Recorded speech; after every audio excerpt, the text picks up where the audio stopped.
Sports have been around for hundreds of years, and along with sports comes injuries. One particular injury has been overlooked throughout all sports. Concussions are very serious injuries that the medical field was not aware of the dangers. A concussion results from any bump, blow, or jolt to the head.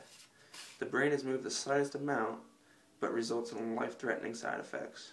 In most cases, a few days of rest will let the brain heal and a player can resume activities. However, some cases are more serious and sometimes can linger, anywhere from months to years.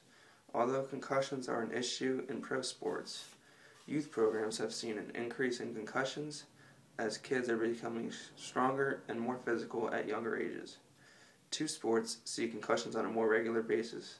Football and hockey, most recognizably the NFL and NHL, deal with concussions on a weekly basis. Many former professional athletes have publicly said concussions have led to brain damage.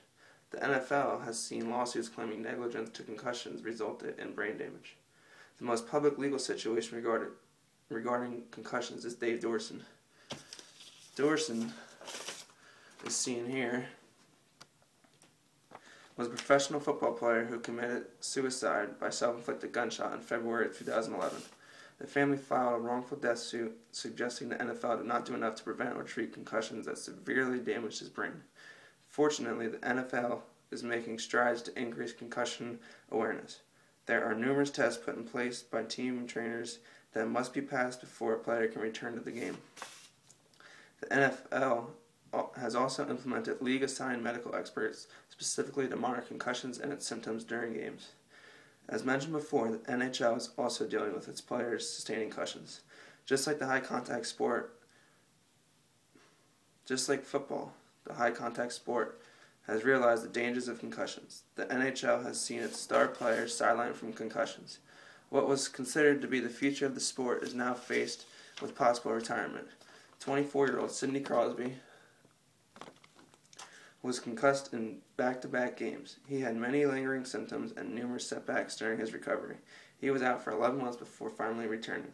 His symptoms returned, however, in a few games, and he later was announced that he suffered another concussion and has a neck problem. He has been out ever since. With only a handful of games played in the current season, Crosby's career is in jeopardy. The NHL is following the NFL, and players must pass a variety of tests before they can return to a game. Major League Baseball does not see concussions to the extent that the NFL and NHL do, but are improving the health of the game. A 7-day disabled list was put in place for players that had a concussion. They were forced to sit out all team drills and games for 7 days. As pro sports have made advancements in concussion safety, it is still an ongoing problem. Not only sports, but the medical world have become increasingly aware of the dangers of concussions. The NFL, along with the NHL and MLB, have donated large amounts of money to concussion research. Many former players also have willingly agreed to donate their brain after their death to medical institutes for observation. This direct analysis of the brain will surely produce answers and save many lives and permanent injuries in the future. Concussions are the #1 injury associated with sports, as it is the most significant and the most common injury. It happens at all ages and can have many symptoms. The medical world has already learned of many treatments and procedures to reduce the effects of concussions. The medical field will continue to make advancements and hopefully one day make concussions a thing of the past.